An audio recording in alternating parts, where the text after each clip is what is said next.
So, what do you call a place that's almost a country, but not quite just there yet, but it's working on it? Let's have a Jogger talk. Hey, Jogger peeps, hope you're doing well. So, here on Geography Now, we've covered every single UN sovereign state from Afghanistan to Zimbabwe. That being said, this world isn't exactly always completely clear-cut, black and white when it comes to the issue of what constitutes sovereignty. I swear this neighborhood, I'm gonna go crazy one day. So in this world, we have regions or sections within a country. Are you kidding me?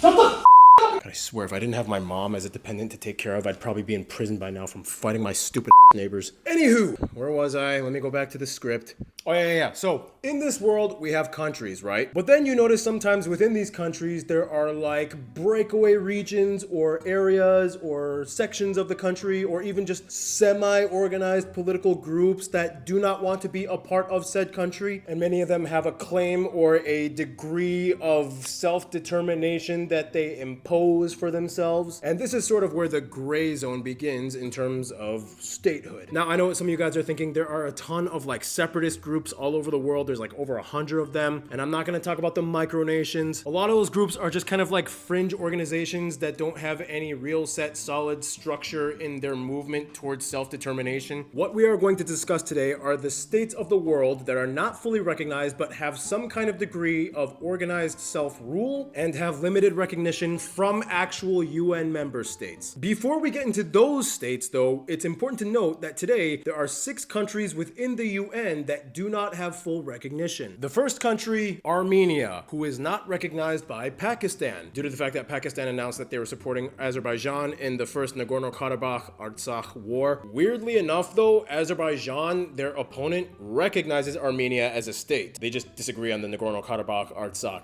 thing. So, I don't know, maybe Pakistan is just kind of stuck in a time loop and they just can't go back on their word, which makes things a little weird and awkward, but that's just kind of how things are now on paper between Pakistan and Armenia. Number 2, the People's Republic of China. Today, 11 countries do not officially recognize them as they have opted to recognize the Republic of China, which is also known as Taiwan, although they go by a bunch of other different names depending on the international organization or event that's happening. The point is, 11 countries do not recognize them in favor for Taiwan. Number 3, the Republic of Cyprus. So the actual UN recognized country of the Republic of Cyprus is not recognized by Turkey. Why? A lot of my subscribers already know it's because of Northern Cyprus. I'm not going to explain the whole thing. I already made many videos about this, but basically there was a big war where they separated the Greek side and the Turkish side, and Turkey only recognizes the northern Turkish side of the island. That calls themselves the Republic of Northern Cyprus. They even use the Turkish lira as their currency. It's complicated. They have limited recognition, but that's just kind of how the things are going right now. The next one, Israel and Palestine. I don't really feel like I have to explain too much. These two have been in the news a lot recently. Everybody's talking about them. But let me just put it this way. Today, 27 countries do not have any formal ties with Israel, whereas 165 nations recognize Israel, and some of them also recognize both Israel and Palestine. I also want to specify that this whole situation thing is actually a lot more nuanced than people tend to make it out. When referencing the Palestinian Authority, almost all international organizations or recognizing nations are referring to Fatah, or the Palestinian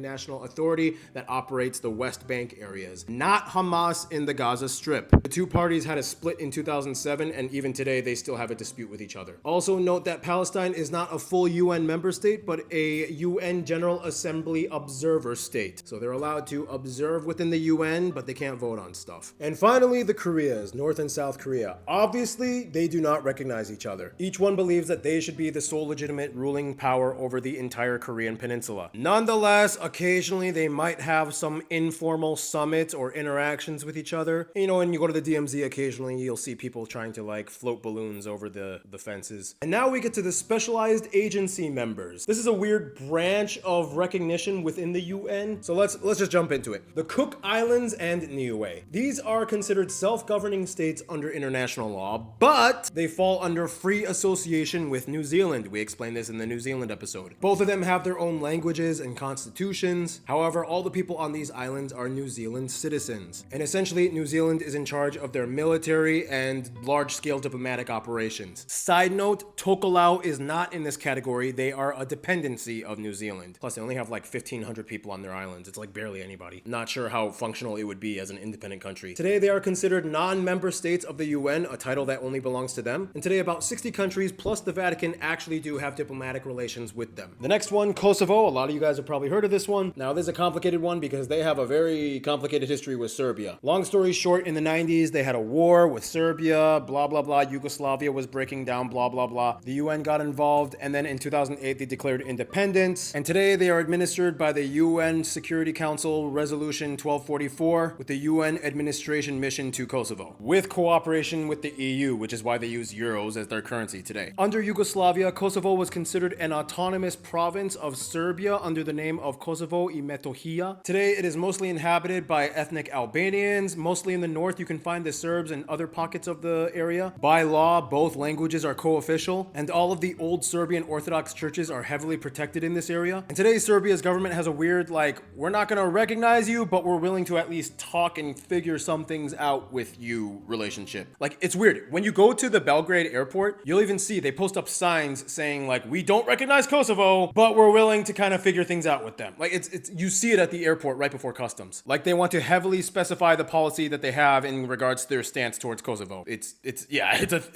take it seriously. And now we have the states that are non-UN members that are recognized by at least one UN member state: Abkhazia and South Ossetia. So, long story short, these were autonomous regions run by the Georgian SSR back in USSR times. The USSR, see, the thing is, like, before the USSR broke up, there were a lot of SSR or like republic nations that had their own autonomous regions, and these autonomous regions are always the ones that kind of have complications. But anyway, both these areas have their own distinct ethnic groups, the Abkhaz and the Ossetians. The Abkhaz people are basically related to the Circassians that you can find in the whole Caucasus region, and the Ossetians are exactly the same people as the North Ossetians that you can find in Russia today. They're descended from an ancient Iranic tribe that migrated up into the Caucasus from Iran. It's a long story, I know it's a little confusing, but that's the backstory. Basically, after the breakup of the USSR, these two regions wanted to have their own independence, which is why they had wars with Georgia in 1991 all the way to 1993, and then South Ossetia had another war in 2008. Both of the wars were backed up by the Russian military. On paper, the international community considers these areas still as autonomous regions within the country of Georgia. However, today, 5 UN countries actually do recognize them as independent states. They are Russia, Syria, Nicaragua, Venezuela, and for some reason, Nauru. I don't know how they got involved, but okay. The next one, the Sahrawi Arab Democratic Republic, or the SADR, or the Polisario Front. Moroccan people, I know you get very heated when you even hear anything about this. I'm just gonna say it out objectively as it is. I know. So basically, after Spain left the Western Sahara region in 1975, there were 3 groups of people that were kind of like arguing about this area: Morocco, Mauritania, and the SADR. Mauritania quickly withdrew their claim and they were just like, nah, we're good. So that just left Morocco with the SADR. And the dispute has been going on to this very day. The SADR are made up of Sahrawi people, which are basically a Hassani Arab people. That means they're mixed between Berbers and Arabs. They have their own distinct culture and dialect, all that stuff. And to this day, if you look at the map, actually, if you zoom in on the satellite imaging, you will notice there is a thing called the sand berm. This is an actual demilitarized area within the sands of the Sahara that separates what Morocco administers and claims versus what the SADR administers and claims. Today, Morocco takes up about 80% of all of Western Sahara, including all of the Atlantic coast. I mean, technically, but then you look at the SADR and they kind of have a little bit of something on that little peninsula, but it's like the SADR basically got stuck with everything inland. Next one, the Republic of China, otherwise known as Taiwan. Today, there are 11 countries that only recognize Taiwan and have no bilateral relations with the PRC. They only fully recognize Taiwan, whereas 59 countries have unofficial relations with Taiwan, with de facto embassies or ministries of foreign affairs for Taiwan within their own countries. It's complicated. Basically, in 1911, they had the Xinhai Revolution, which was basically when the ROC deposed the last and final imperial dynasty of China. It was led by Sun Yat-sen. He's like the the hero of Taiwanese people. You'll see statues of this guy everywhere in Taiwan. And then after that, shortly, there was a civil war. The communists took over the mainland, which kicked out all of the socialist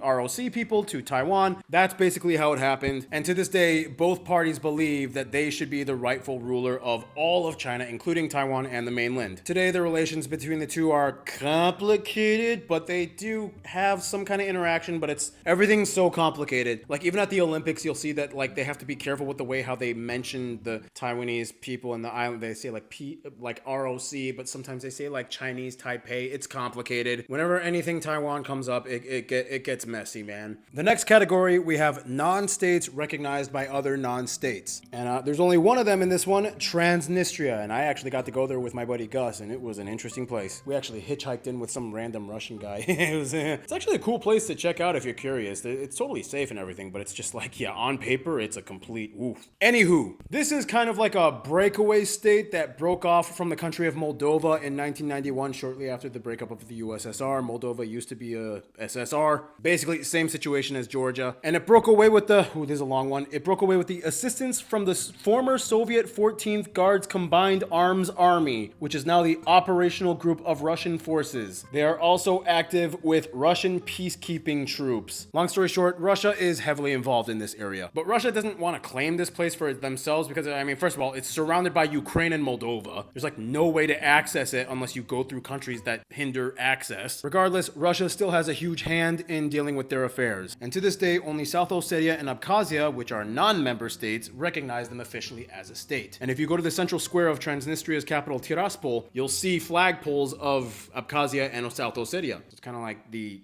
unknowns are supporting each other. It's so weird. This place has like their own currency and they use like plastic coins, and it's so crazy. Like, you can't use any credit cards there. They have their own weird credit system. Today, Transnistria is a mix of Russian, Moldovan, and Ukrainian peoples, and the only country that accepts their passport is Moldova, and most Transnistrian people also have Moldovan passports because Moldova believes that they should belong to them. Oh, and if you cross into their border, they don't stamp your passport, but they give you a paper that they stamp for you that they put in your passport, and then you have to give that paper back by the time you leave. And I think you're only allowed like a certain amount of time to stay there. It's complicated, man. And they don't take Romanian rental cars. They only take Moldovan ones. So I couldn't drive in. That's why we had to hitchhike. This was a weird one, man. God, how many more do we have? Okay, there's only 2 left. Sweet. Okay.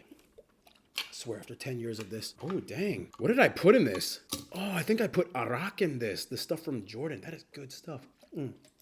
Geography Now does not endorse underage drinking. If you are underage, do not drink. But I am of age, so where were we? Oh yeah, the next one. Non-member states that are not recognized by any other state. And the only one in this category is Somaliland. I actually had the privilege of going to this one for a geography a long time ago. And I met a lot of you guys, the Somalilander geographies, and you guys were super nice and cool. Anywho, basically, these guys kind of see themselves as the successor of the former state of Somaliland that existed for 5 days when they got independence from the UK a long time ago. And then shortly after that, they united with the Republic of Somalia. Then shortly after that, they kind of realized, oh crap, maybe we shouldn't have united. And then they like re-declared their own independence in 1991. Today, no country officially recognizes them, but they do have de facto unofficial relations with a lot of countries across the world. When I went there, I saw embassies for the UAE and Turkey and some other, Ethiopia. In fact, the UAE even has a concession agreement to help manage the port of Berbera. Ethiopia accepts their passports and they have multiple trade agreements, and they also have one of the only few airlines that have direct flights to their capital, Hargeisa. I think the Emirates also has flights that go there. And when you go there, it's actually kind of like, it's very functional like a country, you know? It's like they even have their own like mobile payment system, Idahab, that everybody uses. They don't even use cash much. They use like mobile payment. Everybody does it. Yeah, very functional, but nobody officially recognizes them. And finally, the last category, political entities that are recognized as sovereign despite being non-state entities. This is the strangest category because it's kind of like a country that has no land. And this was actually the entity that inspired me to make my April Fool's video, Volanka. I'm just saying. There's only one state that lies in this category, and it is the Sovereign Military Order of Malta. This is like the only entity on Earth that isn't really a country, but people can have citizenship to and diplomatic relations with. Long story short, the Sovereign Military Order of Malta was established in 1113, and it is an actual observer entity within the UN recognized by 113 countries. It is subject to international law despite having no territory, and today they only have diplomatic offices and missions within other countries falling under extraterritorial status. That is a plot of land that is set apart from the local laws as it falls within their embassy status or whatever you want to call it, Ministry of Foreign Affairs. But other than that, which doesn't even really count, they have no land, only membership and citizenship status. It's so crazy because I remember when I went to Equatorial Guinea, of all places in the world, Equatorial Guinea, I came across a Sovereign Military Order of Malta embassy. Are you kidding me? This is the last place I would have expected to find an embassy for the Sovereign Military Order of Malta. It's legit. There's an embassy for the Sovereign Order of Malta here in Equatorial Guinea? Are you kidding me? Like, even that country has an embassy. It's like, who are these people? They're so secretive and they pop up everywhere randomly across the world. It's weird, man. Wow, the more I drink of this, the more fun I have on these videos. Fun fact, I got wasted in some of the... I'm not gonna actually... too much information. Anywho, so there you go. All of the... What is this video called? So there you go, all of the states across the world with limited recognition. In any case, hope you guys are doing good. It's good to always see you again occasionally every so often. And yeah, keep watching this channel, man. It's not over. I mean, I know we finished the Zimbabwe episode, but I'm trying really hard to maintain relevancy after 10 years of doing this channel, and I don't want to fall into obscurity and have people forget me, so keep watching the channel, please. And subscribe and put on that notification bell or whatever, all these things that the influencers say. Cheers, stay cool, stay tuned.